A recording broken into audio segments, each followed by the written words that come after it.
Okay, guys, welcome back to my YouTube channel, Travel with Flex. So today, guys, I'll be talking on students student visa process for student visa process for Sweden. So this one is as easy as possible. As I said in my previous video on the admission process for Sweden, I said Sweden is one of the most easiest to apply for admission and visa. It's as easy to do it by yourself, so you don't need to start getting injured.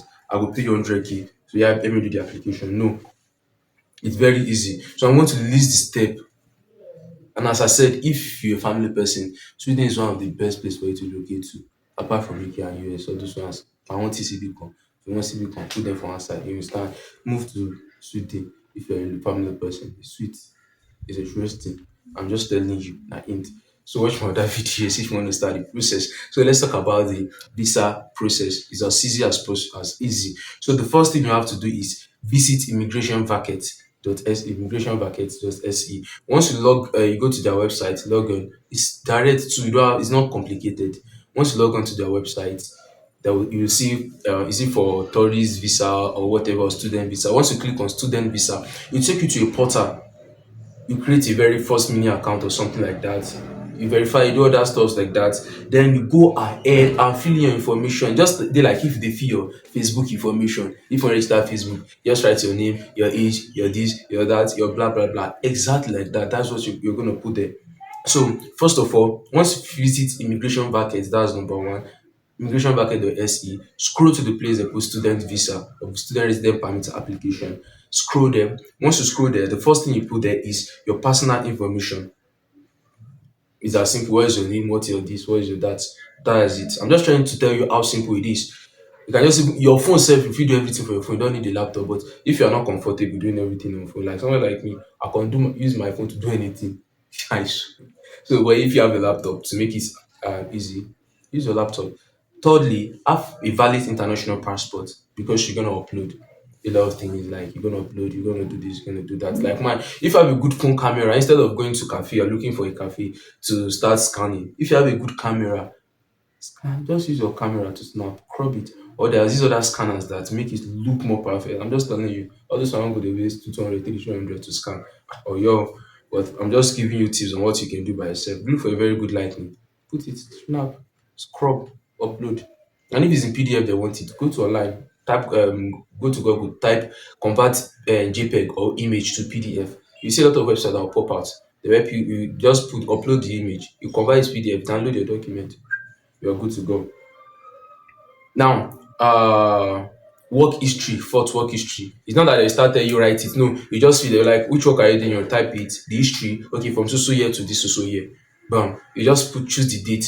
You are good to go. Admission letter. If after you've paid your school fees and everything, you're supposed to get an admission letter from your school. You just upload your admission letter. So no long story.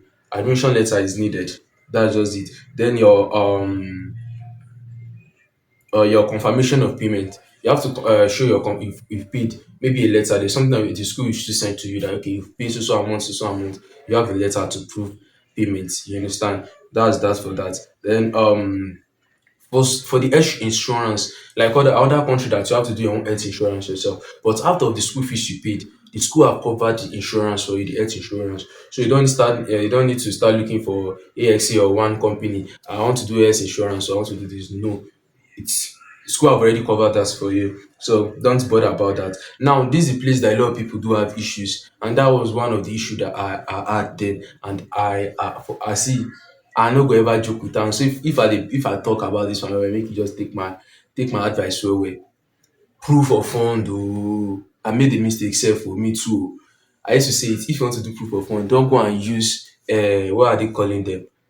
All these microfinance bank. Microfinance bank will be any see your carry on skill like this those embassy Sweden is crazy they don't accept microfinance bank. I went to use microfinance bank, my money was real 100%, everything was there, but because they don't want microfinance bank they rejected my application. It was awful, like it was hell for me. So I know what I'm talking about. Don't use microfinance bank, use commercial bank and make sure your money is complete. So let me just cover up on the proof of fund now. I might not talk much, but I'll talk a little about the proof of fund. Then I'll do another video on the proof of fund again, but I'll still talk about it here, you understand? Because it's just, I know it's the freezer process, but I'll still talk about it more and expatiate on a lot of things. But let me still talk about it here now. So in the proof of fund, the money you need in your account as a single person is 8,694 Swedish kronor for a single person. 8,694 Swedish kronor per month. Now multiply 8,694 Swedish kronor times 12. Now, once you multiply it, convert that to Nigeria currency.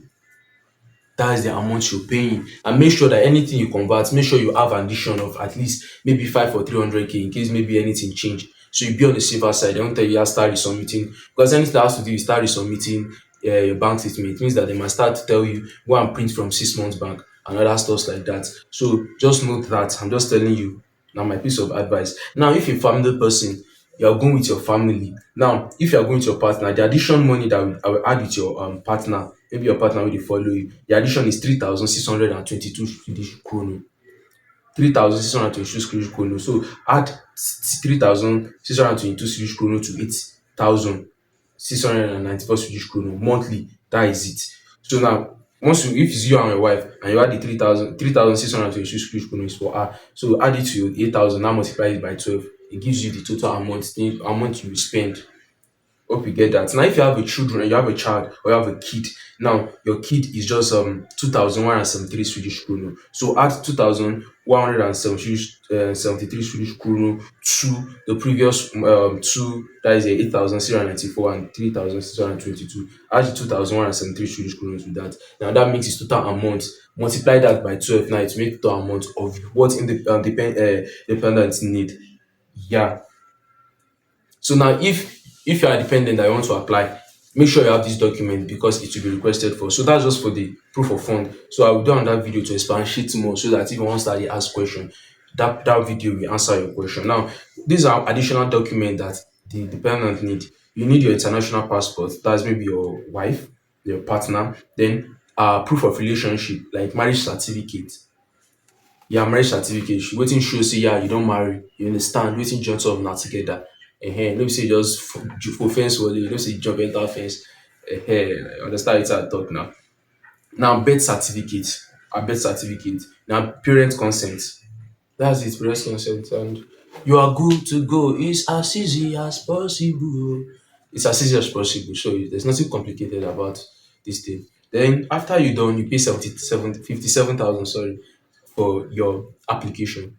That is 1,500 Swedish kronor. That is how much 1,500 Swedish kronor. That is how much you pay for the application. So guys, this is just the process. And after you apply, you wait for the embassy. The embassy might call you. They don't call everybody, some. And if they call you, they'll call you to Abuja, come for interview, do your interview, answer the questions. If you answer the questions, you go back and you wait for your result. And once you wait for your result and it was positive, bam, might just go back for what they calling it. Okay, you've done your thumbprint. Only what you just wait for is your resident permit. It's gonna come from Sweden itself. So they'll just call you, okay, it has arrived. Come and collect it and other stuff, and you are good to go. So that's just waiting for you, and that is the process for the application for visa. So or resident permit. So guys, please don't forget to like and subscribe to my YouTube channel, and you can check my other videos in respect to studying in Europe, some other country I've spoken about. So please guys, don't forget to like and subscribe to my YouTube channel.